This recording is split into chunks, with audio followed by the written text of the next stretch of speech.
أشهد أن لا إله إلا الله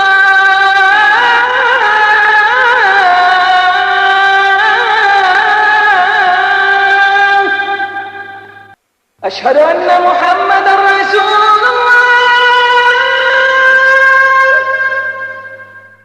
الحمد لله نحمده ونستعينه ونستغفره ونعوذ بالله من شرور أنفسنا ومن سيئات أعمالنا من يهده الله فلا مضل له ومن يضلل فلا هادي له أشهد أن لا إله إلا الله وحده لا شريك له وأشهد أن محمدا عبده ورسوله يا أيها الناس اتقوا ربكم الذي خلقكم من نفس واحدة وخلق منها زوجها وبث منهما رجالا كثيرا ونساء واتقوا الله الذي تساءلون به والأرحام إن الله كان عليكم رقيبا يا أيها الذين آمنوا اتقوا الله حق تقاته ولا تموتن إلا وأنتم مسلمون وبعد فإن أصدق الحديث كتاب الله وخير الهدي هدي محمد صلى الله عليه وسلم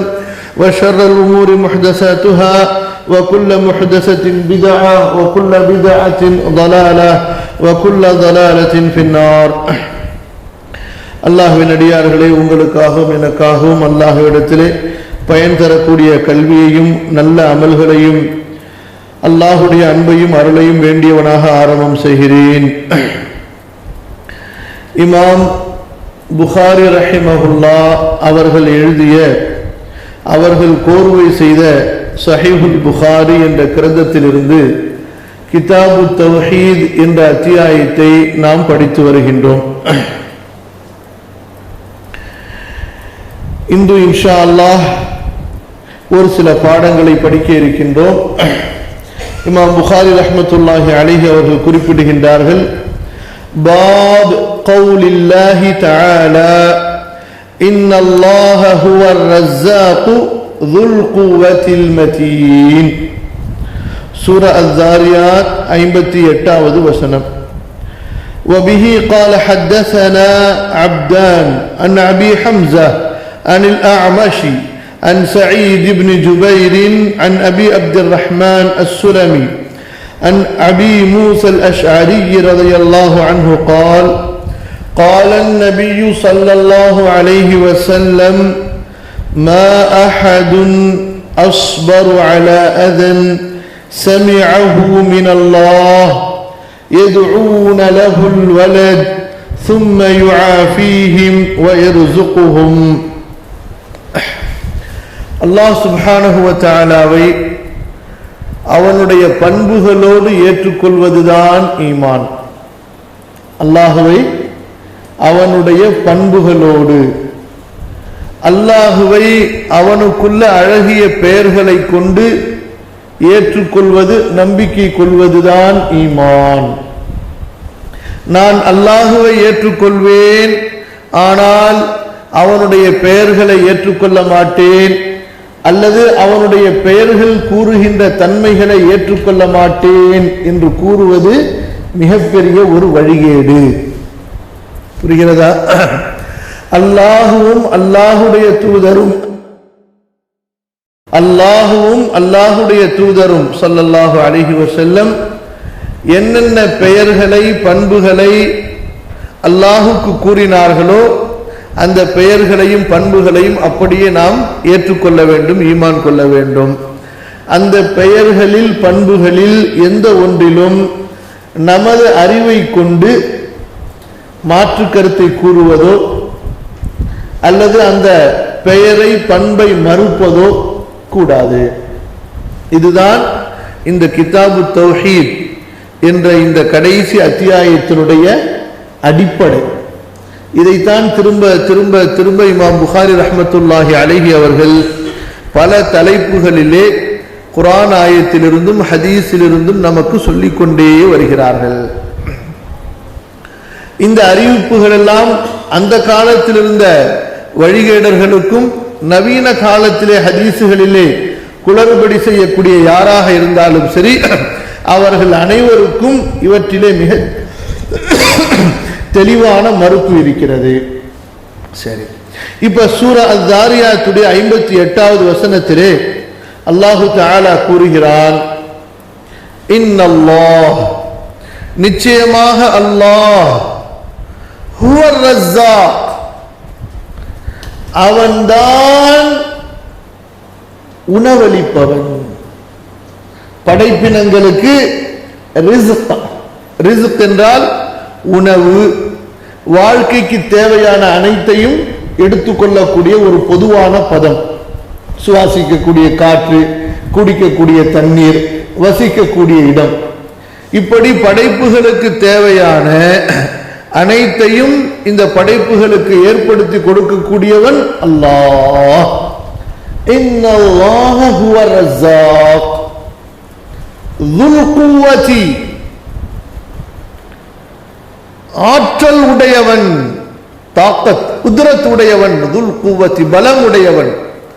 அவனை யாரும் மிகைத்துவிட முடியாது, அவனை யாரும் அடக்கிவிட முடியாது, அவனை யாரும் பலவீனப்படுத்திவிட முடியாது.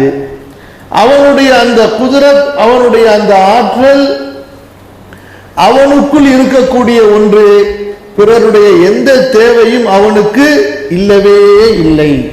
தனது வலிமையில் அல்லாஹு தஆலா பிறரிடத்தில் தேவையில்லாதவன். புரியுதா? அவனுடைய வலிமை அவனை கொண்டேதான். இன்று ஒரு மனிதன் வேலையாட்களை வைப்பான். ஒரு மன்னன் தன்னுடைய சேனைகளை, படைகளை தயார்படுத்திக் கொள்வான். ஏன்? அந்த மன்னனுக்கு அந்த படைகள் இல்லாமல் பலம் இல்லை. ஒரு ஓனருக்கு வேலையாள்கள் இல்லாமல் பலம் இல்லை. தனி ஒரு ஆளா இருந்துட்டு என்ன செய்ய முடியும்? முடியுமா? முடியாது. இப்படி ஒரு குடும்பம் என்றால் ஒரு தலைவன், மனைவி, பிள்ளைகள், இவர்கள் எல்லாம் சேர்ந்தால்தான் ஒரு பலம். அல்லாஹ்விற்கு அப்படி கூட்டு சேர வேண்டிய அவசியமே கிடையாது. அல்லாஹ் ரப்புல் ஆலமீனுக்கு சொல்வது புரிகிறதா? மலக்குகளை படைத்தான், மலக்குகளின் தேவை அவனுக்கு கிடையாது. 7 வானங்களை, அந்த 7 வானங்களில் உள்ள மலக்குகளை அல்லாஹ் படைத்தான், அவர்களுடைய தேவை எதுவும் அவனுக்கு இல்லை. ஜின்களை படைத்தான், ஜின்களின் தேவையும் அவனுக்கு கிடையாது. மனிதர்களை படைத்தான், மனிதர்களின் தேவையும் அவனுக்கு கிடையாது. அல்லாஹு தஆலா மனிதனை படைத்தான், மனிதனுடைய தேவை அவனுக்கு அறவே இல்லை. புரியுதா? எந்த தேவையை முன்னிட்டாவது அல்லாஹு தஆலா மனிதனை படைத்தானா? இல்லை. இப்படி உலகத்தில் உள்ள எந்த படைப்புகளை எல்லாம் அல்லாஹ் படைத்தானோ அவற்றையெல்லாம் அல்லாஹு தஆலா தனது தேவை என்ற அடிப்படையில் படைக்கவே இல்லை. தேவைகள் அனைத்தையும் விட்டு அவன் பரிசுத்தமானவன்.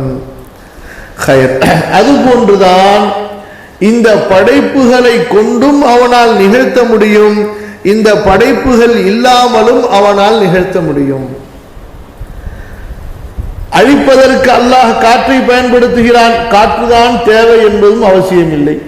தண்ணீரை கொண்டும் அல்லாஹ் அழிப்பான், ஆனால் தண்ணீர் தான் தேவை என்பதும் கட்டாயம் என்பதும் அவனுக்கு இல்லை. அல்லாஹ் சுப்ஹானஹு வ தஆலா துல் குவதி, ஆற்றல் உடையவன் என்றால் எந்த படைப்புகளுடைய உதவியும் இல்லாமலேயே அவன் ஆற்றல் உடையவன். அவனது ஆற்றல் நிறைவான ஒரு ஆற்றல். அந்த ஆற்றலில் அவனை யாரும் பலவீனப்படுத்த முடியாது. அவனுக்கு யாரும் உதவி செய்ய வேண்டிய அவசியமும் கிடையாது. அவனுக்கு யாரும் சப்போர்ட் செய்ய வேண்டிய அவசியமும் கிடையாது. யார் எதிர்த்தாலும் அவன் அவர்களை மிகைத்து விடுவான், அவர்கள் அவனை மிகைக்க முடியாது. வல்லாஹு காலிபுன் அலா அம்ரிஹி, சூரா தலாக்கிலே அல்லாஹ் குறிப்பிடுகின்றான், அல்லாஹ் தனது கட்டளை, தனது அதிகாரத்திலே அவன் மிகைத்தவன், அவனை யாரும் மிகைக்க முடியாது. அல்லாஹு அக்பர், அல்லாஹு அக்பர். எந்த படைப்பும் சரி, அது எவ்வளவு பெரிய படைப்பாக இருந்தாலும் சரி, அல்லாஹ்வை எதிர்க்க முடியாது. உலகத்தில் அப்படி கிடையாது. ஒரு மன்னரை ராணுவம் நினைத்தால் எதிர்த்து விடுவோம். மன்னர் நாடினால் ராணுவத்தை மாற்றி விடுவார், படையை மாற்றி விடுவார். ஒரு ராணுவம் இன்னொரு ராணுவத்திடத்திலே தோற்றுவிடும். சரியா? படைப்புகள் இப்படித்தான். ஒருவர் ஒருவரை கொண்டு, அல்லாஹ் ரப்புல் ஆலமீன் யாரை கொண்டும் இல்லை. துல் குவ்வா, அல்லாஹ் தஆலா துல் குவ்வதி, முழுமையான ஆற்றல் உடையவன். அல் மதீன், வலிமை மிக்கவன். ஸ்ட்ராங், வெரி பவர்ஃபுல், ஸ்ட்ராங், ரொம்ப ஸ்ட்ராங் உடையவன். அவனுடைய தாத்தையும் உள்ளமையையும் சரி, அவனுடைய சிஃபத்தையும் சரி, யாராலும் எதுவும் செய்ய முடியாது. அல்லாஹ் சுப்ஹானஹு வ தஆலா இந்த சூரா அஸ்-ஸாரியாத்தில் 58வது வசனத்திலே இதை குறிப்பிடுகின்றார். இதற்கு முன்பு அல்லாஹ் என்ன குறிப்பிடுகிறான்? வமா خلقத்துல் ஜின்ன வல் இன்ஸ இல்லா லியஅபுதூன், மனிதர்களை ஜின்களை என்னை வணங்குவதற்கே தவிர படைக்கவில்லை. மா உரீது மின்ஹும் மின் ரிஸ்கின் வமா உரீது அன் யுத்இமூன், நான் அவர்களிடத்திலே ரிஸ்கை நாடவில்லை, கேட்கவில்லை. அவர்கள் எனக்கு உணவளிக்க வேண்டும் என்றும் நான் எதிர்பார்க்கவில்லை. நான் அவங்களை வணங்க சொன்னதுனால அவங்க இப்படி யாரும் தப்பா நினைத்து விட வேண்டாம். அஸ்தக்ஃபிருல்லாஹல் அஸீம். அல்லாஹ்க்கு ஏதோ நம்முடைய தேவை இருக்குன்னு சொல்லி, எனக்கு எந்த தேவையும் இல்லை. இப்ப இமாம் புகாரி ரஹிமஹுல்லாஹ் அவர்கள் பாடத்திற்கு இந்த வசனத்தையே தலைப்பாக ஆக்கிவிட்டார்கள். நாம் உங்களுக்கு இதற்கு முந்தைய வகுப்புகளிலும் சொல்லி இருக்கின்றோம். பல நேரங்களில் இமாம் புகாரி ரஹ்மத்துல்லாஹி அலைஹி பாடத்திற்கு குர்ஆன் வசனத்தையோ அல்லது ஹதீஸிலிருந்து வரக்கூடிய ஒரு வாக்கியத்தையோ அப்படியே தலைப்பில் வைத்து விடுவார்கள். சரியா? என்ன சொல்கிறார்கள்? அல்லாஹுவை எப்படி, ஹுவல் அவ்வல், அவன் முந்தியவன், லைஸ கப்லஹு ஷை, அவனுக்கு முன்னால் எதுவும் இல்லை. கான வலம் யகுன் மாஹு ஷை, அவன் இருந்தான், அவனோடு எதுவும் இருக்கவில்லை. இதெல்லாம் ஹதீஸுகளுடைய வாசகங்கள். இப்படித்தான் அல்லாஹ் படைப்புகளை படைப்பதற்கு முன்பு அவன் எப்படி அல்லாஹுவாக இருந்தானோ அப்போதே அல்லாஹ் ரப்புல் ஆலமீன் ரஸ்ஸாக்காகவும் இருந்தான். படைப்புகளை படைத்ததற்கு பிறகுதான் ரஸ்ஸாக் என்ற பெயர் அவனுக்கு என்று சொல்வது தவறு. சிலர் என்ன சொன்னார்கள்? ரஸ்ஸாக் என்பதை எல்லாம் அல்லாஹ்க்கு நாம் அவனுடைய பெயராக ஏற்றுக்கொள்ளக் கூடாது. மஆதல்லாஹ். ஏன்? அவர்கள் தங்களுடைய குறுகிய அறிவிலே கொண்டு வந்து அல்லாஹ்வுடைய பெயரை நிறுத்தி பார்த்தார்கள். உன் பெயர் உனக்கு நிரந்தரம் கிடையாது, மௌத்தா போனா நீ ஜனாசா, உன் பெயரை சொல்ல மாட்டாங்க. அல்லாஹ் ரப்புல் ஆலமீனுக்கு மௌத் இருக்கிறதா? மௌத்தில்லாத ஒருவனுடைய பெயரை மௌத்தாகக்கூடிய ஒருவனுடைய பெயரோடு அளந்து பார்த்தால் இது நியாயமான அளவையா? ஒரு யானை, யானை என்னப்பா? உயிரினம். அப்படியா? யானை உயிரினம். மனுஷன் என்னப்பா? மனுஷனும் ஒரு உயிரினம் தான். அப்ப ஏன்பா மனுஷனுக்கு வால் இல்லை அப்படின்னு கேட்டா, யானை என்ன? ஒரு உயிரினம். அப்ப மனுஷன் என்னன்னு ஒரு கேள்வி கேட்டார், மனுஷனும் ஒரு உயிரினம். அப்ப ஏன்பா மனுஷனுக்கு வால் இல்லை, அப்ப மனுஷன் உயிரினம் கிடையாது அப்படின்னு யாராவது சொன்னா? அப்ப படைப்புகளிலே எத்தனை ஆயிரம் வித்தியாசங்கள் இருக்கின்றன என்று இருக்கும்போது பரிசுத்தமான அந்த படைத்த படைப்பாளனை படைப்புகளோடு ஒப்பிட்டு நீ அவனது பெயர்களை அளந்து பார்க்க முடியுமா? அது நியாயமான அளவையா? முரண்பாடான அளவை, அநியாயமான அளவை. அப்ப என்ன சொன்னார்கள்? இப்ப ஒரு மனுஷரை பார்த்து இவர் உணவளிப்பவர் அப்படின்னா யாருக்காவது இவர் உணவு அளிச்சிருக்கணும். உணவு அளிக்கப்படுபவர் ஒருத்தர் இருந்தாதானே உணவு அளிப்பவர்னு சொல்லணும். அப்ப அல்லாஹ் ரப்புல் ஆலமீனுக்கு ரஸாக்னு சொன்னீங்கன்னா அப்ப அல்லாஹ் தஆலா யாருமே இல்லாமல் இருக்கும்போது யாருக்கு ரிஸ்க் கொடுத்துட்டு இருந்தான்? அஸ்தக்ஃபிருல்லாஹல் அஸீம். இதெல்லாம் முட்டாள்தனமான ஒரு வாதம் இது. இப்படி அல்லாஹுவை, அல்லாஹ்வுடைய பெயர்களை அறிவிலே நிறுத்தி பார்க்காதீர்கள்.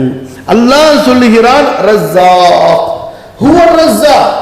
அப்ப இந்த ரஸாக் என்ற பெயரை அல்லாஹ் ரப்புல் ஆலமீன் அவனோடு இணைத்து அவனுடைய சிஃபத்தாகிய கலாமிலே, குர்ஆனிலே சொல்லி இருக்கிறான் என்றால் இது அவன் இருந்தபோது, எந்த படைப்புகளும் இல்லாமல் இருந்தபோது அவனுக்கு இருந்த ஒரு சிஃபத்து தான். இதை விளக்குவதற்கு உங்களுக்கு முன்னால் இமாம் தஹாவி ரஹ்மத்துல்லாஹி அலைஹி அவர்கள் கூறிய ஒரு வார்த்தையை கூறியிருந்தோம், ஹாலிக் பிலா மக்லூக். அதாவது படைப்புகளே இல்லை என்றாலும் சரி அவன் படைப்பாளன் தான். படைப்புகளை படைப்பதற்கு முன்பே அவன் படைப்பாளன் என்ற தன்மையிலே இருந்தான். அப்படித்தான் மர்சூக், ரிஸ்க் அளிக்கப்படக்கூடிய அந்த மக்கள் அந்த மர்சூக் இல்லாமலும் இருந்தபோது அவன் ரஸாக்காக ராஸிக்காக இருந்தான். அதனால் அவனுடைய சிஃபத்திலே எந்த விதமான குறைவும் வந்து விடாது. சரி, துல் குவதி அல் மதீன். அப்ப அல்லாஹ் தனது வலிமையை சொல்லுகிறான், தனது தாக்கத்தை சொல்லுகிறான், தனது ஆற்றலை அல்லாஹ் சொல்லுகிறான். அப்ப ரெண்டு சிஃபத்தையும் அல்லாஹு தஆலா பிரித்து பிரித்து சொல்கிறான். அர் ரஸாக் என்பது ஒரு சிஃபத், துல் குவதி இரண்டாவது சிஃபத், பிறகு அதோடு அல் மதீன் என்ற சிஃபத். அப்ப சிலர் சொல்வதை போல எல்லா சிஃபத்தையும் சேர்த்து இந்த மாதிரி ரஸாக்னு வர்றது, அதே போல அல்லாஹு தஆலா மனிதர்களுக்கு பரிபாலிக்கிறான்னு வர்றது, இதெல்லாத்தையும் சேர்த்து குதிரத்துங்கிற ஒரே தன்மையில கொண்டு வந்துருவோம், குதிரத்து தான் வகை வகையா மாறும் என்று சொல்வதெல்லாம் தவறு. ஏன் அல்லாஹ் ரெண்டுத்தையும் தனித்தனியா பிரித்து சொல்கிறான். குதிரத்தையும் சொல்கிறான், காதிர் என்றும் சொல்கிறான், முக்ததிர் என்றும் சொல்கிறான், துல் குவா என்றும் சொல்கிறான், அல் மதீன் என்றும் சொல்கிறான். அதே அல்லாஹ் தான் அர் ரஸாக் என்றும் சொல்கிறான். அப்ப அல்லாஹ்வுடைய இதை நாங்க ஏத்துப்போம் ஏன்னா இது அறிவுக்கு கரெக்டா வருது, இதை நாங்க ஏத்துக்க மாட்டோம் ஏன்னா இது முரண்படுது என்று முரண்பாடுகளை கற்பிக்க கூடாது. இது இந்த வசனத்துக்குள்ள விளக்கம். இப்ப ஹதீஸ்ல பாருங்க, அபூ மூஸா அல் அஷ்அரி ரலியல்லாஹு அன்ஹு அவர்கள் அறிவிக்கின்றார்கள். ரொம்ப பிரபல்யமான சஹாபாக்களிலே ஒருவர், ரசூலுல்லாஹிற்கு ஸல்லல்லாஹு அலைஹி வஸல்லம் ரொம்ப நெருக்கமான தோழர்களிலே ஒருவர். அல்லாஹ்வுடைய தூதர் ஸல்லல்லாஹு அலைஹி வஸல்லம் சொல்கின்றார்கள்,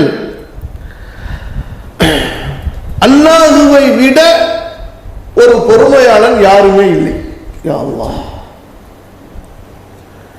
மா அஹதுன் அஸ்பர், அல்லாஹ்வை விட சபர் பொறுமையாளன் யாருமே இல்லை.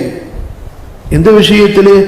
அலா அதன் சமிஅஹு, தனக்கு மனவேதனை அளிக்கும்படியான ஒன்றை கேட்டு அதை பொறுத்து கொள்ளக்கூடியவர், தனக்கு மனவேதனை அளிக்கும்படியான ஒன்றை கேட்டு செவிமடுத்து அதை பொறுத்து கொள்ளக்கூடியவர் மின் அல்லாஹ், அல்லாஹுவை விட ஒருவரும் இல்லை. அப்ப அல்லாஹ் அவனுக்கு வருத்தம் அளிக்கும்படியான எதை கேட்கிறான், எதை அல்லாஹ் செவிமடுத்திருக்கிறான்? யத்ஊன லஹுல் வலத் அல்லது யத்ஊன லஹுல் வலத், அல்லாஹ்விற்கு குழந்தை இருக்கு என்று இவர்கள் வாதிடுகிறார்கள்.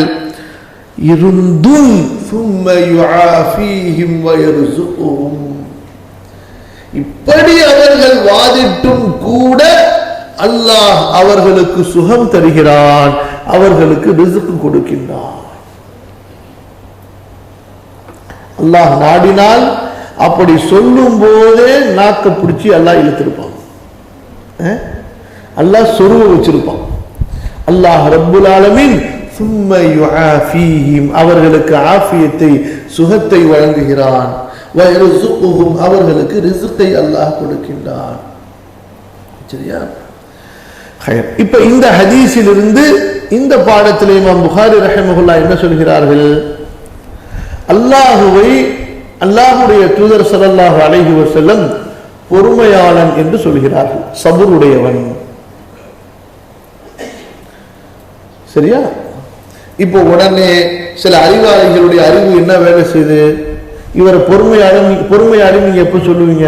அவரை யாராவது அடிச்சு, அவரை யாராவது திட்டி, அவர் பேசாம இருந்திருக்கணும், அப்பத்தானே அவர் பொறுமையாளர்னு சொல்ல முடியும். அல்லாஹ் இருக்கும்போது அப்ப யாருமே இல்லையே, அப்ப அல்லாஹ் எப்படி பொறுமையாளனா இருப்பான்? எவ்வளவு தெளிவா அல்லாஹ்வுடைய தூதர் ஸல்லல்லாஹு அலைஹி வஸல்லம் சாபிர் என்பதிலிருந்து வரக்கூடிய இஸ்மு தஃதீல், மிக பொறுமையாளன் என்பதை அல்லாஹுவோடு இணைத்து சொல்கிறார்கள். அல்லாஹுவை விட பொறுமையாளன் யாரும் இல்லை, அதாவது அல்லாஹ் தான் மிகப்பெரிய பொறுமையாளன், அல்லாஹு அக்பர் என்று சொல்வதை போல. அப்ப அல்லாஹ் சுப்ஹானஹு வ தஆலா சபர் செய்கிறான். எப்படி சபர் செய்கிறான் அதையும் விளக்கம் சொல்கிறார்கள் ரசூல் ஸல்லல்லாஹு அலைஹி வஸல்லம்.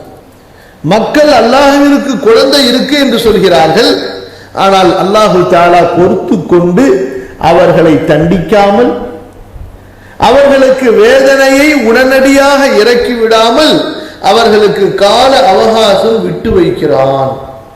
அவர்கள் மன்னிப்பு கேட்பார்கள், அவர்கள் திரும்புவார்கள் என்று எப்போது அல்லாஹுடைய அந்த குறிப்பிடப்பட்ட அந்த எல்லையை அவர்கள் மீறுகிறார்கள், ஒரு அளவு வைத்திருக்கிறான் அல்லாஹு தஆலா, அந்த அளவை அவர்கள் தாண்டும் போதுதான் அல்லாஹ் சுப்ஹானஹு வ தஆலா அவர்களை பிடிக்கிறான், தண்டிக்கிறான். அதுவரை அவர்களுக்கு ஆஃபியத்து கொடுத்து கொண்டே இருக்கிறான், ரிஸ்க் கொடுத்து கொண்டே இருக்கிறான். இந்த இடத்திலே இன்னொரு செய்தியும் நாம் சேர்த்து விளங்கிக் கொள்வோம் இன்ஷா அல்லாஹ். இது இந்த பாவத்திற்கு மட்டுமல்ல. எந்த பாவத்திற்கு? அல்லாஹ்விற்கு குழந்தை இருக்கிறது என்று சொன்னவர்களுக்கு அல்லாஹ் ஆஃபியத்தை கொடுக்கிறான், ரிஸ்கை கொடுக்கிறான், விட்டு வைக்கிறான் என்று வருகிறதா இல்லையா? இது இந்த பாவத்துக்கு மட்டுமல்ல. அப்ப மற்ற பாவம் செய்கிறவங்க எல்லாம் நாங்க பாவமே செய்யல, அல்லாஹ் எங்களுக்கு நல்லதை கொடுத்துட்டு இருக்கிறான், அதனாலதான் நல்லதை கொடுக்கிறான் என்று விளங்கிக் கொள்ளக்கூடாது. இது பாவத்தில் ஒரு வகை. எந்த வகை இது? ஷிர்க், மிக பயங்கரமான வகை இது. அன்தஉ லிர்ரஹ்மானி வலதா தகாது ஸமாவாத்து யதஃபத்தர்ன, வானங்கள் எல்லாம் அப்படியே நெருங்கிவிட்டன. மலை அப்படியே ஆட்டம் கண்டு சுக்குநூறாக ஒடிந்துவிட நெருங்கிவிட்டது, பூமி பிளந்துவிட நெருங்கிவிட்டது. அந்த அளவு அல்லாஹ்வுடைய பிரம்மாண்டமான 3 படைப்புகள், வானம், பூமி, இந்த பெரும் மலைகள் அப்படி துடிக்கின்றன. எப்போதெல்லாம் அல்லாஹ்விற்கு குழந்தை இருக்கு என்று இவர்கள் சொல்லும் போதெல்லாம் அல்லாஹ் சொல்றான், லகத் ஜில்தும் ஷைஅன் இத்தா, மிக மோசமான வார்த்தை அல்லவா நீங்கள் சொல்கிறீர்கள். அல்லாஹ் அக்பர். வகாலு தஹதல்லாஹு வலத சுப்ஹானா, அவர்கள் அல்லாஹ் குழந்தை எடுத்துக்கொண்டான் என்று சொல்கிறார்கள். அல்லாஹ் மிக பரிசுத்தமானவன், ஏன் அவன் குழந்தை எடுக்க வேண்டும்? வானம் பூமியில் உள்ள எல்லாம் அவனுக்கு சொந்தமானவை, அவன் மௌத்தாக கூடியவன் அல்ல. அப்படி இருக்கும்போது அவன் ஏன் தனக்கு குழந்தை எடுத்துக்கொள்ள வேண்டும்? அவ்வளவு கோபப்படுறான் அல்லாஹ் தஆலா. யா அல்லாஹ். அப்ப இந்த இடத்துல ரசூலுல்லாஹி ஸல்லல்லாஹு அலைஹி வஸல்லம் சொன்னார்களே, இது ஏனைய மற்ற பாவங்கள் விஷயத்திலும் அல்லாஹ் ரப்புல் ஆலமீன் பெரும்பாலும் அப்படித்தான் நடந்து கொள்கிறான். அதனால தப்பு செய்யற யாரும் எனக்கு அல்லாஹு தஆலா ரிஸ்க் கொடுக்கிறான், என்ன அல்லாஹ் செல்வ நிலையிலே வைத்திருக்கிறான், எனவே நான் செய்வது சரி என்று விளங்கி விட வேண்டாம். அல்லாஹ் கொஞ்சம் விட்டு வைக்கிறான். எந்த பாவமாக இருந்தாலும் சரி, அந்த பாவத்தை உடனடியாக அல்லாஹ் பிடித்து விடுவது கிடையாது. இவ்வளவு பெரிய பாவத்தையே அல்லாஹ் ரப்புல் ஆலமீன் பொறுத்துக் கொள்கிறான் என்றால், ஏனைய பாவங்கள் எல்லாம் இதைவிட அடுத்த தரஜாவிலே உள்ள பாவங்கள், அந்த பாவங்களுக்கும் அல்லாஹ் தஆலா அவகாசம் கொடுக்கிறான். எப்போது அடியான் ஒரு அளவை மீறுகிறானோ அப்போது அல்லாஹ் தஆலா அவனை பழிவாங்கி விடுகிறான். அப்ப இந்த இடத்துல சபர் என்ற தன்மை அல்லாஹ்விற்கு சொல்லப்பட்டதிலிருந்து நாம் இதை அல்லாஹ்வுடைய சிஃபத்தாக ஏற்றுக்கொள்ள வேண்டும், அல்லாஹ்வுடைய பண்பாக ஏற்றுக்கொள்ள வேண்டும். அப்ப அல்லாஹ் பொறுத்துக் கொள்கிறான் என்றால் அவன் எப்படி பொறுத்துக் கொள்வான்? பொறுத்துக்கிறதுக்காக தான் அதுக்கு பொறுக்கிறதுக்கு முன்னாடி கோபம் வரணும். கோபம்னா என்ன? ரத்தமெல்லாம் கொதிக்கணும், அப்பதான் கோபம். அதுக்கப்புறம் பொருத்தம்னு சொன்னா அந்த ரத்தமெல்லாம் அடங்கணும். இப்படி இல்லாம அல்லாஹ்வுக்கு இருக்கும். அதனால அல்லாஹ்வுக்கு இந்த சிஃபத் இல்லை. முட்டாள்தனமான வார்த்தை. வார்த்தை இது. அல்லாஹ்விற்கு இதெல்லாம் தேவையில்லை. அல்லாஹ்வுடைய சிஃபத்தை உன்னுடைய சிஃபத்திலே நீ கணக்கு போட்டு பார்க்காதே. சரி, இப்போ ஒருத்தங்களுக்கு கேள்வி வரலாம். என்ன கேள்வி வரலாம்? இதெல்லாம் அந்த காலத்துல தானங்க மறுத்துக்கிட்டு இருந்தாங்க. இப்ப இந்த முஅ்தஸிலா, ஹாரிஜியா, முர்ஜியா, ஜஹ்மியான்னு சொன்னவங்க எல்லாம் இவங்கெல்லாம் முன்னாடி காலத்தில் அறியப்பட்டவங்க தானே, அதுக்கு தானே மர்ஃபூ இமாம் புகாரி ரஹ்மத்துல்லாஹி அலைஹி எழுதுனாங்க. இந்த காலத்துல எல்லாம் நாங்கெல்லாம் ரஸாக்குன்னு தானே நம்பிக்கிட்டு இருக்கிறோம், எல்லாரும் நம்பிக்கிட்டு இருக்கிறாங்களே, எங்களுக்கு இந்த பாடம் தேவையான்னு யாருக்காவது சந்தேகம் வருதா? சந்தேகம் வரலையா? வரலன்னா போயிட்டே இருப்போம். வந்துச்சுன்னா சொல்லுவோம், வரலன்னா போயிடுவோம். சரி வரும். என்ன சில பேர் சொல்றதுக்கு யோசிப்பாங்க, அல்லது வெக்கப்படுவாங்க, அல்லது பயப்படுவாங்க. என்ன பயப்படவும் தேவையில்லை, வெக்கப்படவும் தேவையில்லை. ஏன் இந்த பாடத்தை நம்ம எடுத்தோம்னு சொன்னா, இதெல்லாம் உங்களுக்கு சொல்வதன் மூலமாக உங்களுக்கு ஒரு புரியுதல் ஏற்படும், ஒரு ஃபஹம். என்ன ஃபஹம்? குர்ஆனை சுன்னாவை எப்படி நாம் புரிந்து கொள்ள வேண்டும், ஏற்றுக்கொள்ள வேண்டும். ஏனென்றால் இன்று குர்ஆன் ஹதீஸ் என்ற பெயரில் குர்ஆன் ஹதீஸ் அப்படியே நம்பணும், அல்லாஹ் சொன்னது வஹி, அதை அப்படியே ஏற்றுக்கொள்ளணும், ரசூல் ஸல்லல்லாஹு அலைஹி வஸல்லம் சொன்னதும் வஹி, அதை அப்படியே ஏற்றுக்கொள்ளணும். அப்படிலாம் சொல்லிக் கொள்பவர்களிலே பலர் இன்று அல்லாஹ்வுடைய இஸ்முகளிலே, சிஃபத்துகளிலே முந்திய காலத்தில் என்ன குழப்பங்களை செய்தார்களோ அந்த குழப்பங்களை செய்ய ஆரம்பித்து விட்டார்கள். அந்த சிஃபத்துகளை பரிகாசம் செய்வது, அந்த பெயர்களை மறுப்பது. அப்ப இப்படியே அவங்க ஒவ்வொரு நாளும் ஒண்ணு ஒண்ணு சொல்லிக்கிட்டு வராங்க. சொல்ல முடியாத அடுத்து இதுவரைக்கும் வருவாங்களான்னு வரவும் செய்யலாம். அதனாலதான் முன்கூட்டி வரும் முன் காப்போம். எப்படி? அந்த அடிப்படையில இந்த சந்தேகங்கள் எல்லாம் யார் சொன்னாலும் சரி, அல்லாஹ் குர்ஆன்ல சொல்லி இருக்கிறாரா நம்புறோம்னு சொல்லிடுங்க, முடிச்சு. அல்லாஹ் சொன்னதை அப்படியே ஏற்றுக்கொள்கிறோம். நபி ஸல்லல்லாஹு அலைஹி வஸல்லம் சொன்னாங்களா, அல்லாஹ்வுடைய வஹி இல்லாம சொல்லி இருக்க மாட்டாங்க. அவங்கள விட அல்லாஹ்வை அதிகம் அறிந்தவர் யாருமே கிடையாது படைப்புல, சரியா தான் சொல்லியிருப்பாங்க. இல்லங்க நீங்க பாருங்களேன், லாஜிக் படி சரி வரல அப்படிலாம் சொன்னா செருப்பை கட்டி ஒரே அடி. லாஜிக் படி சரியில்லைன்னு சொன்னா ஓ லாஜிக்கை கொண்டு போய் உன் வீட்டுல வச்சுக்க, அல்லாஹ்வுடைய ஷரியத்துல வைக்காத. அல்லாஹ்வுடைய ஷரியத்துல ஈமான் தஸ்லீம், நம்பிக்கை கொள்வது, அப்படியே கட்டுப்பட்டு விடுவது. உனக்கு தெரிந்ததை விளங்கிக்கொள், தெரியாததை அதனுடைய விளக்கத்தை தெரிந்தவர்களிடத்திலே ஒப்படைத்து விடு. அதுக்குன்னு அல்லாஹ் வைத்து இருக்கிறார். அவங்ககிட்ட போய் கேட்டு உனக்கு விளக்கம் புரியலையா, அல்லாஹ் அறிந்தவன் நாளைக்கு மறுமையில் எனக்கு புரிய வைப்பான்னு நின்றுடு. எனக்கு புரிஞ்சாதான் ஏற்றுப்பேன். இப்ப உதாரணத்துக்கு என்னன்னு சொன்னா, ஒரு உதாரணம் இடையில சொல்லிக்கிறது தேவைதானே. இப்ப சமீபத்தில் அவங்களுடைய ஆராய்ச்சியில ஒரு ஆராய்ச்சி என்ன அப்படின்னா, இப்ப ரசூல் ஸல்லல்லாஹு அலைஹி வஸல்லம் சொன்னாங்க, இந்த கருப்பு விதை என்ற கருஞ்சீரகம் அது ஷிஃபா, நோய் குணமளிக்கக்கூடியது, மௌத்தை தவிர எல்லா நோய்க்கும் அதுல மருந்து இருக்கு அப்படின்னு ரசூல் ஸல்லல்லாஹு அலைஹி வஸல்லம் சொல்றாங்க. இப்போ ஒரு மூமின் என்ன செய்யணும்? அதை நம்பணும், அதை சாப்பிடணும், அதை எப்படிலாம் பயன்படுத்தினா என்னென்ன நோய்க்கெல்லாம் பிரயோஜனமா இருக்கும் அப்படின்னு அவன் அதை பத்தி ஆராய்ச்சி பண்ணணும். இதென்னங்க அதை விட்டுவிட்டு இப்ப அவங்க சொல்றது என்னன்னு சொல்றோம் பாருங்க.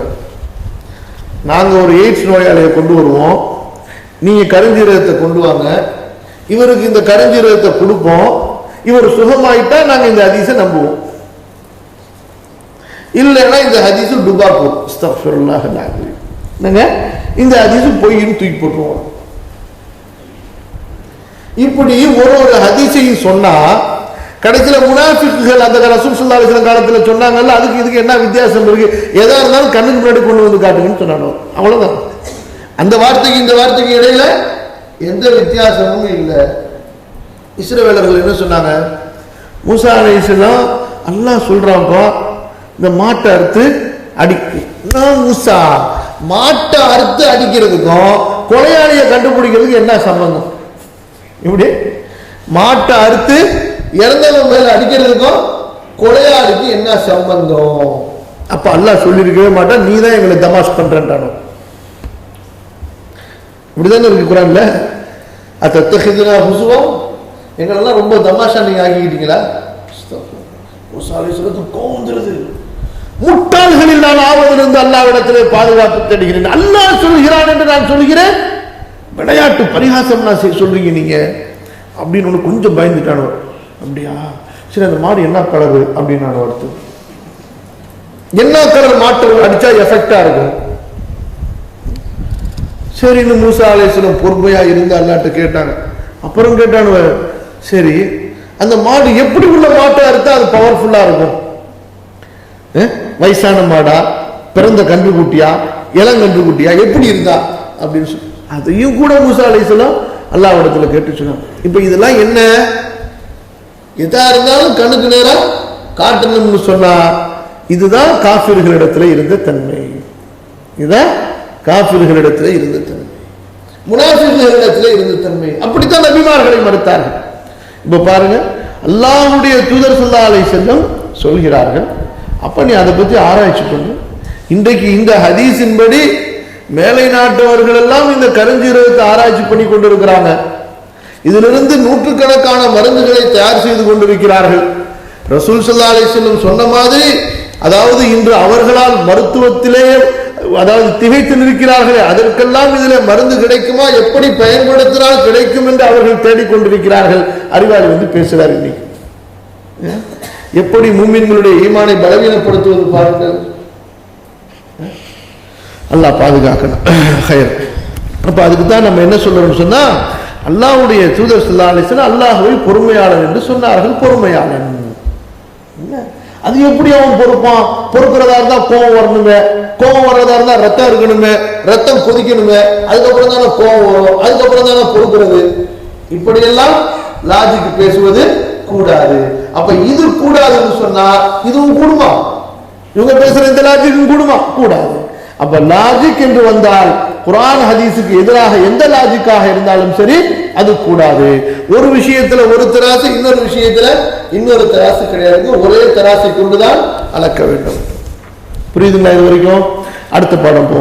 பாபு கௌலில்லாஹி தஆலா ஆலிமுல் கைபி ஃபலா யுத்ஹிரு அலா கைபிஹி அஹதா இன்னல்லாஹ இன்தஹு இல்முஸ் ஸாஅ وأنزله بعلمه وما تحمل من أنثى ولا تضع إلا بعلمه إليه يرد علم الساعة.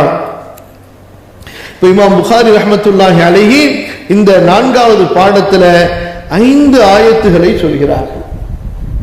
ஒரு பாடத்துக்கு தலைப்பு எப்படி வைக்கிறாங்க? நம்ம எல்லாம் எப்படி பார்ப்போம்? தலைப்புங்கிறது அப்படியே சுருக்கமா இருக்கணும்னு பார்ப்போம்.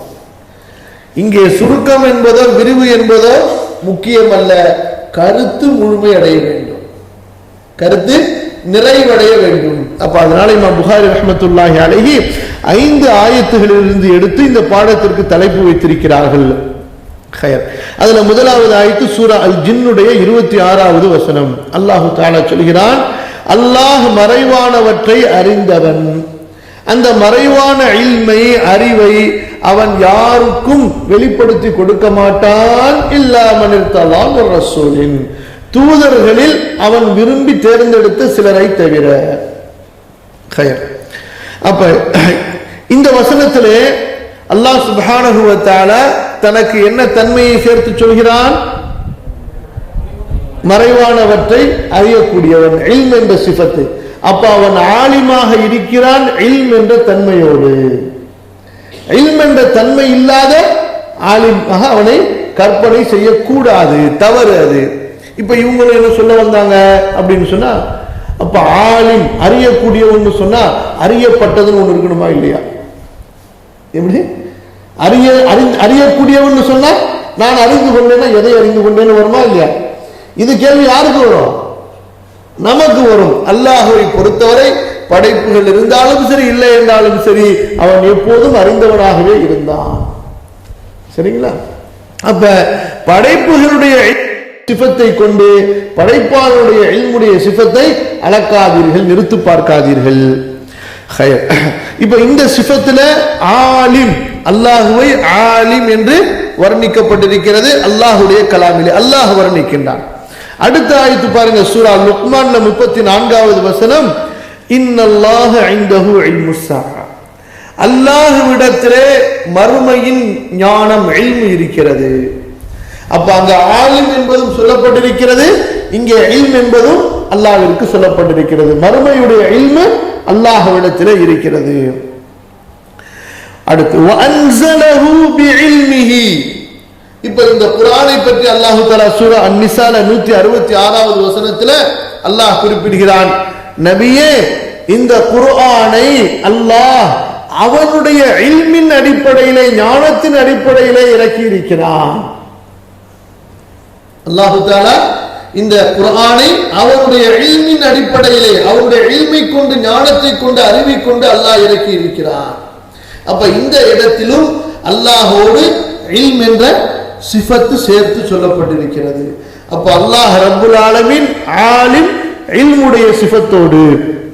அதுபோன்று சூரா ஃபாத்திருடைய 11வது வசனம், வமா தஹ்மிலு மின் உன்ஸா வலா ததஉ இல்லா பிஇல்மிஹி. ஒரு பெண் தனது கர்ப்பத்திலே எதை சுமப்பாலோ, அந்த கர்ப்பத்தை எப்போது ஈன்றெடுப்பாலோ, அவை அனைத்தும் அல்லாஹுடைய இல்மை கொண்டுதான். அல்லாஹுடைய இல்மு இல்லாம எதுவுமே நடக்காது. அப்ப இந்த படைப்புகள் இப்போது இருக்கின்ற போது அல்லாஹ்விற்கு என்ன இல்மு இருந்ததோ, இந்த இல்மு இந்த படைப்புகளை அல்லாஹ் படைப்பதற்கு முன்பே அல்லாஹ்வோடு இருந்தது. அப்ப இல்மில் இருந்து பிரித்து அல்லாஹ்வை பார்க்க கூடாது. அடுத்து அதே போல சூரா ஃபுஸ்ஸிலத்துடைய 47வது வசனம், இலைஹி யுரத்து இல்முஸ் ஸாஅத்தி, மறுமையினுடைய இல்மு அவனிடம்தான் ஒப்படைக்கப்படுகிறது. இப்ப மறுமை எப்போது நிகழும் என்று அவனை தவிர வேறு யாருக்கும் தெரியாது. قال يحيى الظاهر على كل شيء علما والباطن على كل شيء علما. அதாவது பின்னால் உள்ள மார்க்க அறிஞர்களே ஒருவர் சொல்கிறார்கள், அல்லாஹு தஆலா லாஹிர், வெளிப்படையானவன். எப்படி வெளிப்படையானவன்? எல்லா விஷயத்திலும் அவன் அல்லாஹுவை நாம் தெரிந்து கொள்ளலாம். ஏன்னா எல்லாம் அல்லாஹ்வுடைய படைப்பு. ஒவ்வொரு படைப்பை பார்க்கும்போது அந்த படைப்பு அல்லாஹுவை தான், தன்னை படைத்த படைப்பாளனை அறிவித்துக் கொண்டிருக்கிறது. அதே போல அல் பாத்தினு அலா குல்லி ஷைஇன் இல்மா. அப்ப அல்லாஹ் ரப்புல் ஆலமீன் மறைந்தவனாகவும் இருக்கிறான். ஏனென்றால் இந்த உலகத்திலே அல்லாஹுவை நமது இந்த கண்ணால் பார்க்க முடியாது. பின்னாடி அடுத்த பாடத்தில் அது வர இருக்கிறது. இப்ப ஹதீஸ் பாருங்க. இந்த பாடத்தில் இமாம் புகாரி ரஹ்மத்துல்லாஹி அலைஹி என்ன ஹதீஸை பதிவு செய்கிறார்கள் என்றால், அப்துல்லாஹ் இப்னு உமர் ரலியல்லாஹு அன்ஹுமா அவர்கள் அறிவிக்கக்கூடிய ஹதீஸ், மஃபாத்தீஹுல் கைபி ஹம்ஸுன் லா يعلمها إلا الله لا يعلم ما تغيض الأرحام إلا الله ولا يعلم ما في غد إلا الله ولا يعلم متى يأتي المطر أحد إلا الله ولا تدري نفس بأي أرض تموت إلا الله ولا يعلم متى تقوم الساعة إلا الله. சூரா லுக்மானுடைய கடைசி வசனங்களை நீங்கள் படித்து பாருங்கள். இந்த ஹதீஸுடைய வாசகங்கள் எல்லாம் குர்ஆனுடைய ஆயத்திலும் இருக்கும். இங்க அல்லாஹ்வுடைய தூதர் ஸல்லல்லாஹு அலைஹி வஸல்லம் என்ன சொல்கிறார்கள்? மஃபாத்தீஹுல் கைப். மஃபாத்தீஹ் என்பது மிஃப்தாஹுடைய பன்மை. மிஃப்தாஹ் என்றால் யார் அறிவு படிக்கிறார்? சாவி. சரியா? அந்த காலத்துல சாவி எப்படி இருந்துச்சு, இந்த காலத்துல சாவி எப்படி இருக்கு? அந்த காலத்துல சாவி எப்படி இருக்கும்? இவ்வளவு பெருசா இருக்கும், நிறைய பல்லு பல்லா இருக்கும். அப்புறம் கடைசியில் அந்த பல்லு குறைஞ்சிக்கிட்டே வந்துச்சு, ஒரு கம்பி மாதிரி வந்துச்சு, அப்புறம் ஒரு அட்டை மாதிரி வந்துச்சு. பார்த்துருக்கீங்களா? சாவி வெறும் அட்டை தான் இருக்கும், அட்டையை வச்சு திறந்துக்கலாம். அப்புறம் கடைசியில் அதுவும் வேணான்ட்டான், உன் கைரகையை வச்சாலே திறந்துக்கிட்டான். கைரகையை வச்ச பூட்டிக்கலாம், நம்பரை போட்டு பூட்டிக்கலாம், நம்பரை போட்டு திறந்துக்கலாம். ஏன்னா சாவி இல்லாமல் எப்படா திறந்த பூட்டிருக்குது அப்படின்னு கேட்டா, சாவி இல்லாமல் எப்படா பூட்டின? அதே எல்லாம் சாவி தான். சுப்ஹானல்லாஹி ரப்பில் ஆலமீன். காலத்திற்கு ஏற்ப மாறுகிறது, அறிவுக்கு ஏற்ப மாறிக்கொண்டே வருகிறது. புரியுதா? அல்லாஹும்ம ஸல்லி அலா நபியினா முஹம்மத். இப்ப ரசூலுல்லாஹி ஸல்லல்லாஹு அலைஹி வஸல்லம் கைப் என்ற வார்த்தையை பயன்படுத்துறாங்க. கைபுடைய சாவிகள், மொத்த கைபு இந்த 5 விஷயத்துக்குள்ளார அடங்கிடுங்க, மறைவான விஷயம். சரிங்களா? இப்ப பாருங்க, இந்த 5 கைபான விஷயங்களை அல்லாஹ்வை தவிர வேற யாருக்கும் தெரியாது. அதுல ஒன்று என்ன? ஒரு பெண்ணுடைய அந்த கர்ப்பப்பை எப்போது விரிகிறது, எப்போது சுருங்குகிறது, குழந்தை எப்போது தரிக்கும், குழந்தை எப்போது பிறக்கும், என்ன வேணாலும் நம்ம அனுமானிக்கலாம். மருத்துவர்கள் என்னென்னமோ கருவியை கொண்டாந்து அனுமானிக்கலாம். இன்னைக்கு ஒரு அனுமானம், ஒரு மாசத்துக்கு பிறகு ஒரு அனுமானம். ஆனா கடைசியில பார்த்தா தெரியாம சொல்லிட்டோம்னு மண்டையை சொல்லுவாங்க.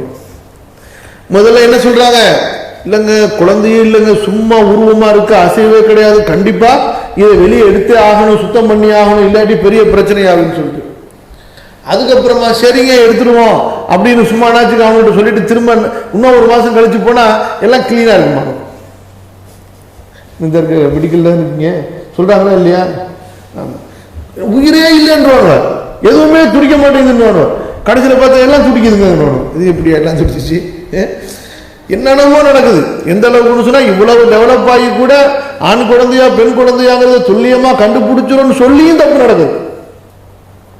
ஆண் குழந்தையா பெண் குழந்தையான்னு கரெக்டா கண்டுபிடிச்சிருவோன்னு சொல்லியும் கடைசியில் பிறகும்போது பார்த்தா சுப்ஹானல்லாஹி ரப்பில் ஆலமீன், அல்லாஹ் கண்களை மறைக்கக்கூடியவன், அறிவுகளுக்கும் திரையிடக்கூடியவன். ஒரு எல்லாம் ஒரு தஹ்மீன், ஒரு அந்தாசா, இப்படி இருக்கலாம் இப்படி இருக்கலாம் என்றுதான் சொல்ல முடியுமே தவிர அல்லாஹுக்கு தான் தெரியும்.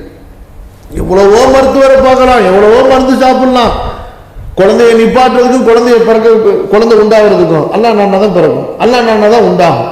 சரியா, நான் எல்லா மருந்து தாங்க சாப்பிட்டேன், ரொம்ப பேணுதலாக தான் இருந்தேன், குழந்தை உண்டாயிடுச்சுப்பாங்க. உன் பேணுதல் எதுக்கு? அல்லாஹ்வுடைய நாட்டத்துக்கு முன்னாடி முடியுமா? முடியாது. அல்லாஹ் எந்த உயிரை படைக்க வேண்டும் என்று எழுதிவிட்டானோ அது கண்டிப்பா படைக்கப்பட்டே தீரும். وَلَا يَعْلَمُ مَا فِي غَدٍ إِلَّا اللَّهُ. சுப்ஹானல்லாஹ். நாளை என்ன நடக்கும் என்பதை அல்லாஹ்வை தவிர யாரும் அறிய மாட்டார்கள். சரியா, இப்ப முந்தியதுல கர்ப்பப்பை எப்போது சுருங்கும் எப்போது விரியும் என்பதை அல்லாஹ்வை தவிர யாரும் அறிய மாட்டார்கள்.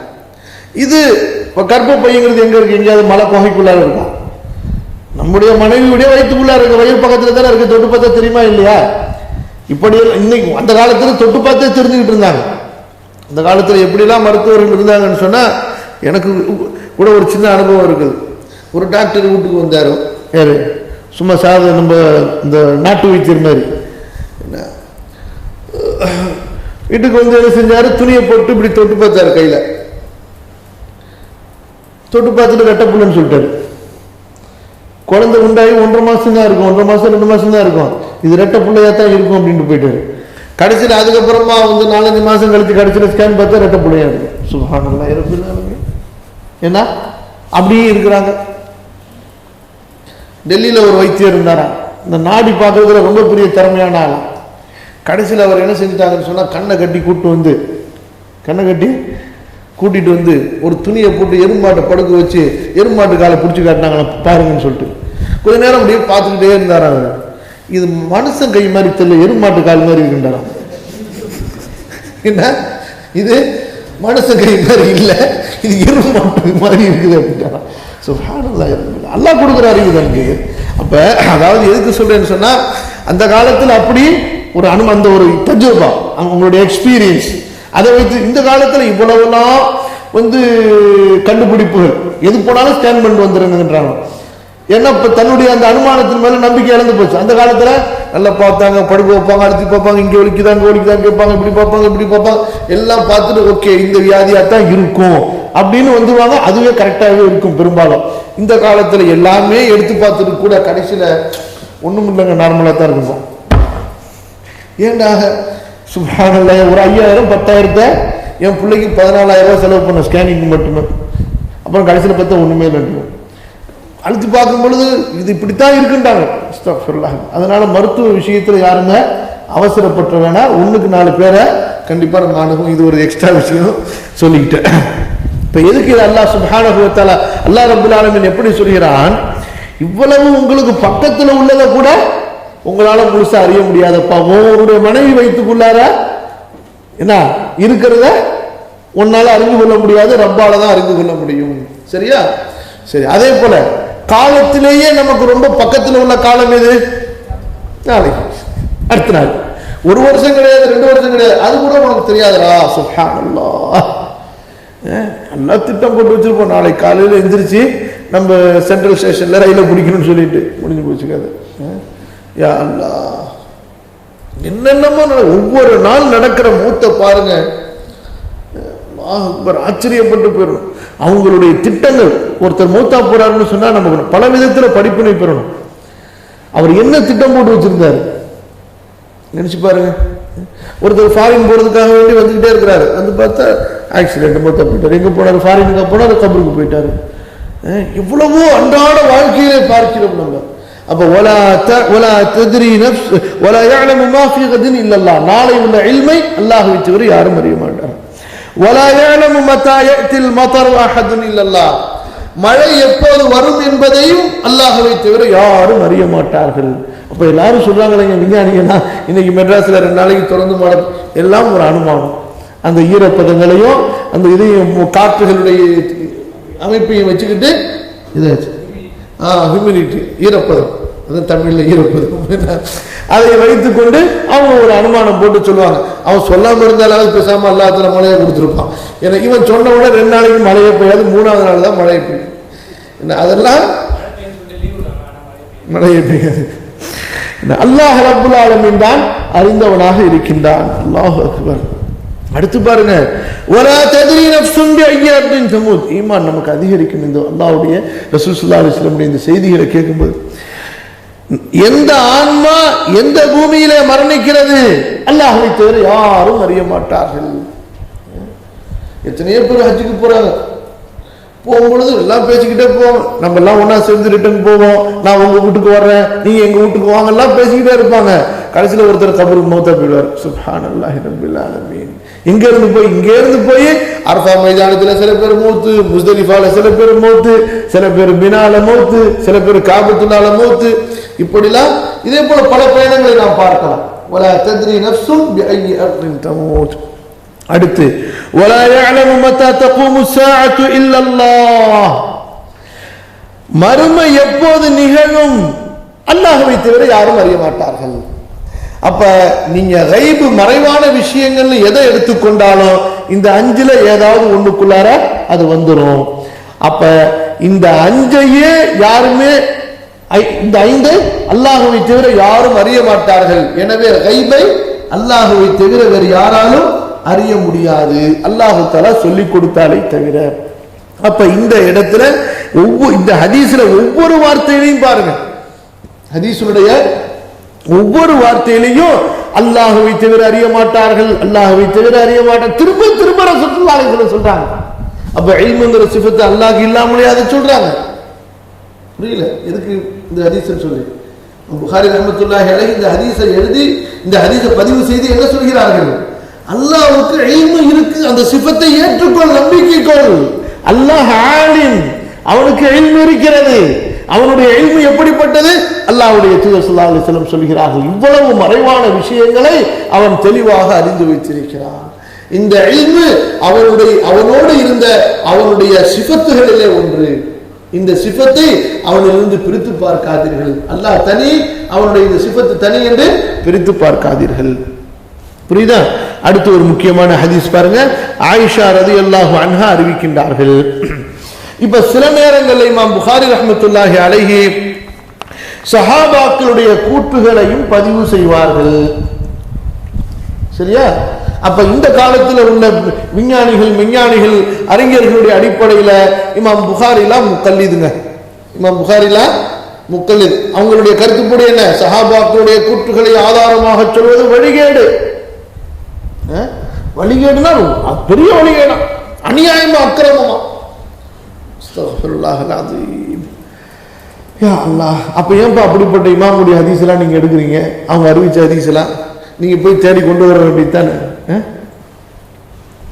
இமாம் புகாரி ரஹ்மத்துல்லாஹி அலைஹி அதாவது தங்களது ஆசிரியர் முஹம்மது இப்னு யூசுப், அவங்களுடைய ஆசிரியர் சுஃபியான், அவங்களுடைய ஆசிரியர் இஸ்மாயில், அவங்களுடைய ஆசிரியர் ஷாபி, அவங்களுடைய ஆசிரியர் மஸ்ரூக், அடுத்து ஆயிஷா ரலியல்லாஹு அன்ஹா. என்ன சொன்னாங்க? ஆயிஷா ரலியல்லாஹு அன்ஹா قال, தனது மாணவர்களுக்கு சொல்லித் தராங்க, மன் ஹத்தஸக அன்ன முஹம்மதன் ரஆ ரப்பஹு ஃபகத் கதப. முஹம்மத் ஸல்லல்லாஹு அலைஹி வஸல்லம் தனது ரப்பை பார்த்தார் என்று யாராவது உனக்கு செய்தி சொன்னால் அவன் பொய் சொன்னான். ரசூல் ஸல்லல்லாஹு அலைஹி வஸல்லம் தனது ரப்பை பார்க்கவில்லை. ஏன்னா பின்னாடி சில பேர் அப்படியே குழப்பத்தை உண்டு பண்ணாங்க. கொஞ்சம் கொஞ்சமாக குழப்பம் அப்படியே தலை விடுது சஹாபாக்களுடைய அந்த கடைசி காலத்தில். ரசூல் ஸல்லல்லாஹு அலைஹி வஸல்லம் மேராஜுக்கு போனாங்களே, அல்லாஹ் பார்த்துருப்பாங்களோ அப்படின்னு சொல்லி அதற்கு மறுப்பு தான் ஆயிஷா ரலியல்லாஹு அன்ஹா சொல்கின்றார்கள், உனக்கு யாராவது செய்தி சொன்னால் முஹம்மது ஸல்லல்லாஹு அலைஹி வஸல்லம் அல்லாஹ்வை பார்த்தார்கள் என்று அவர் பொய் சொல்லிவிட்டார். இப்ப இந்த தரீக்கான ஒரு கூட்டம் இருக்கும், சூஃபிகள் தரீக்கான்னு சொல்லி அங்கங்க வச்சிருப்பாங்க. அதுல பலவிதமான மக்கள் இருக்கிறாங்க, பல பெயர்கள் இருக்கிறாங்க.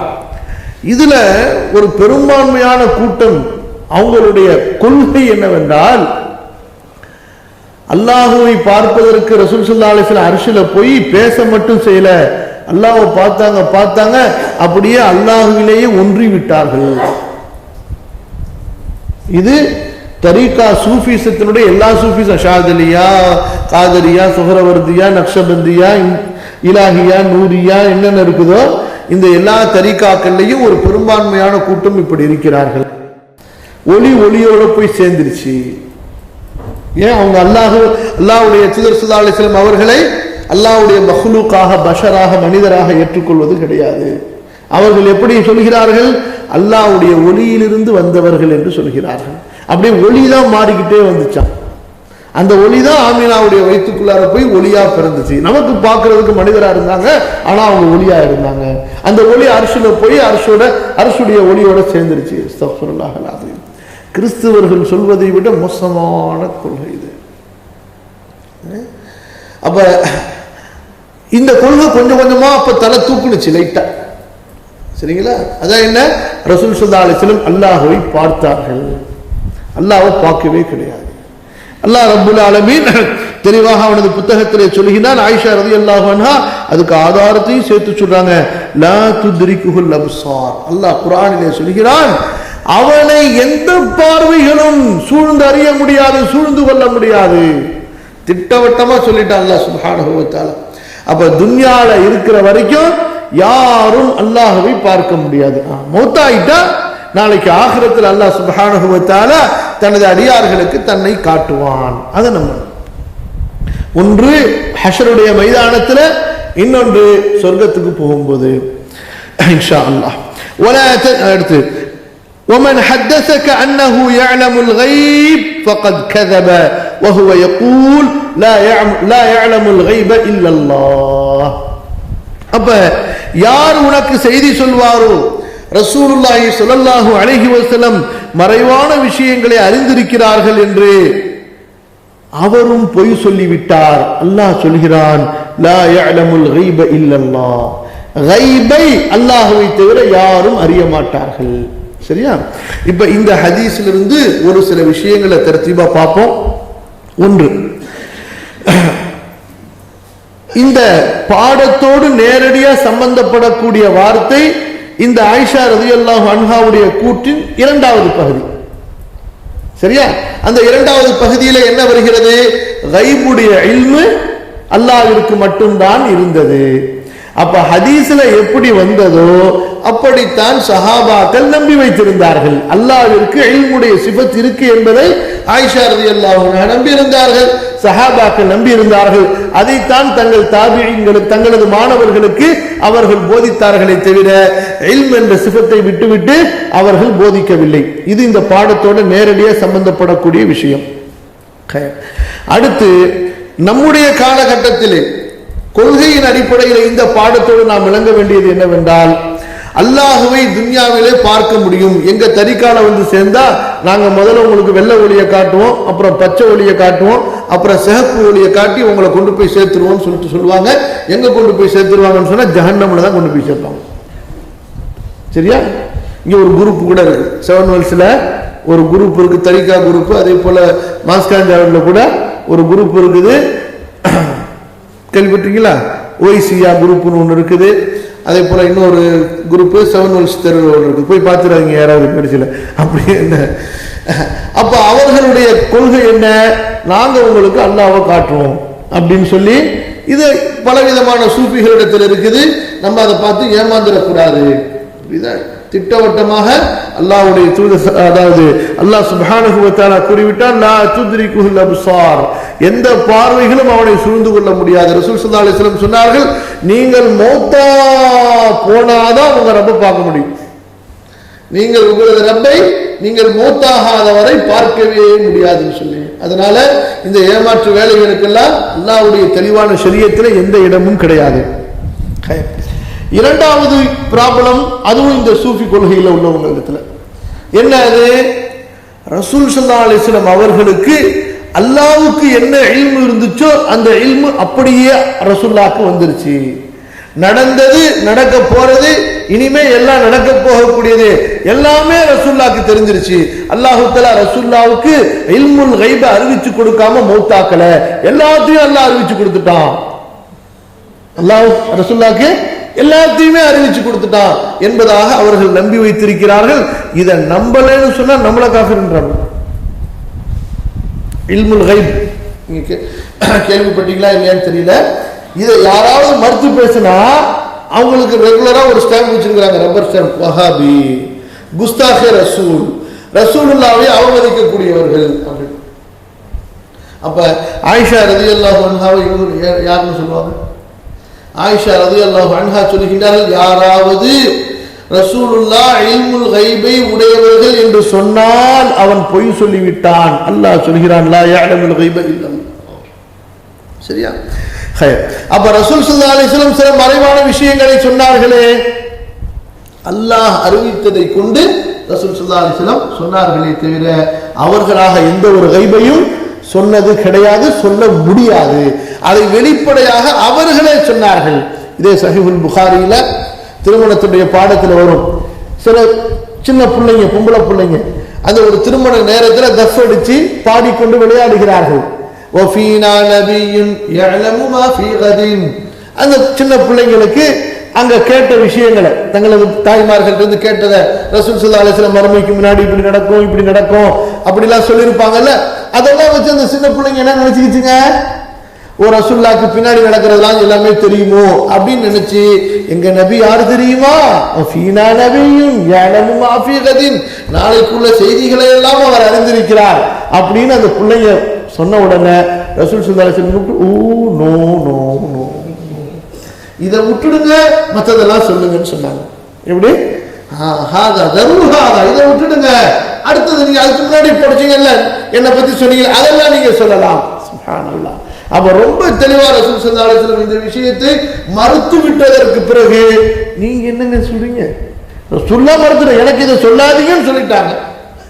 குர்ஆன்ல தெளிவா அல்லாஹ் கட்டளையிட்டு சொன்னான், நபியே எனக்கு மறைவான ஞானம் இல்லை என்று உங்களை பற்றி மக்களுக்கு சொல்லுங்கன்னு சொல்லிட்டு, அதுக்கு என்னப்பா, அது சும்மா பணிவா சொன்னாங்க ரசூல் ஸல்லல்லாஹு அலைஹி வஸல்லம். அது பணிவுக்கு அல்லாஹ் சொல்ல சொன்னான். இன்னா லில்லாஹி வ இன்னா இலைஹி ராஜிஊன். பாருங்க அவங்களுடைய அறிவு பாருங்க.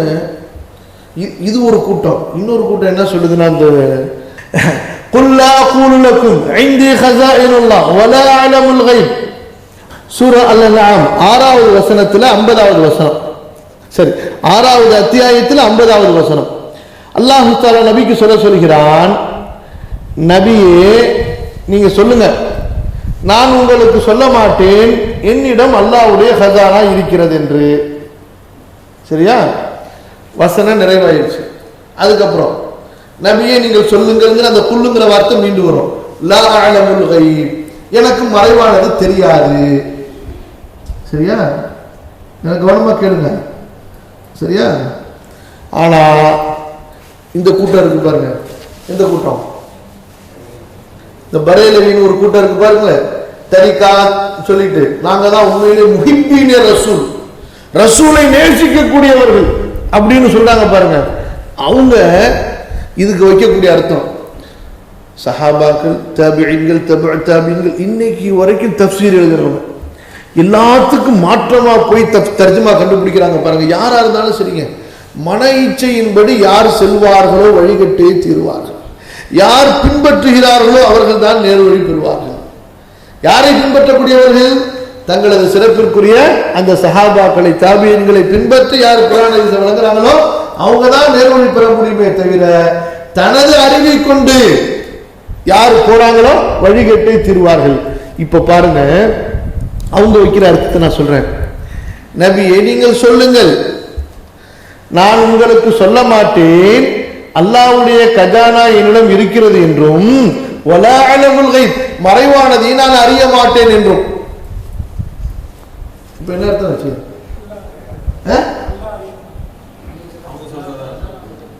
மறைவானதை நான் அறிய மாட்டேன் என்றும் உங்களுக்கு சொல்ல மாட்டேன். அப்ப என்ன அர்த்தம்? அறிவாய்க்குஷ் இன்னா லில்லாஹி வ இன்னா இலைஹி ராஜிஊன். அல்லாஹ்வுடைய வசனத்துடைய நோக்கத்தையே மாத்திட்டானோ பாருங்க. சில பேருக்கு புரியலன்னு நினைக்கிறேன். இப்ப உதாரணத்துக்கு நான் சாப்பிட மாட்டேன் என்று சொல்ல மாட்டேன். அப்ப என்ன அர்த்தம்? சாப்பிடுவேன் அர்த்தம். அறிவேன் அர்த்தம்.